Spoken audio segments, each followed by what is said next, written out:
नाशिक शहरातील म्हसरूळ पोलीस ठाण्याच्या हद्दीत एका युवकाचा खून झाल्याची घटना घडली आहे। गेल्या 15 दिवसांत ही शहरातील दुसरी घटना असून काही दिवसांपूर्वी पंचवटीतील कर्णनगर परिसरामध्ये एका युवकाची त्याच्याच मित्रांनी मागील भांडणाची कुरापत काढून खून केल्याची घटना घडली होती।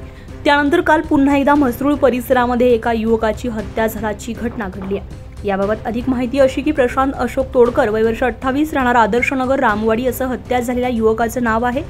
सदर युवक हा रिक्षा चालक असून तो CBS ते म्हसरूळ या मार्गावर रिक्षा चालवत होता। या युवकाची दगडाने ठेचून हत्या केल्याचं बोललं जात असून शनिवारी दिवसभर हा युवक घरी होता, परंतु रात्री तो घराबाहेर पडला होता अशी माहिती समोर आली आहे। त्यानंतर काल सकाळी 8 वाजता मयत युवकाच्या भावाला पोलिसांकडून त्याचा खून झाल्याची घटना समजली आहे। सदर युवकाच्या पश्चात 2 भाऊ, 1 बहीण आणि आई-वडील असा परिवार आहे। दरम्यान घटनेची माहिती मिळताच पोलीस उपायुक्त किरण कुमार चव्हाण, सहाय्यक पोलीस आयुक्त नितीन जाधव, म्हसरूळ पोलीस ठाणे वरिष्ठ पोलीस निरीक्षक सुभाष ढवळे आणि गुन्हे शोध पथकाच्या कर्मचाऱ्यांनी घटनास्थळी धाव घेऊन पाहणी केली आहे। उत्तर महाराष्ट्र लाईव्हसाठी अश्विनी पुरी, नाशिक।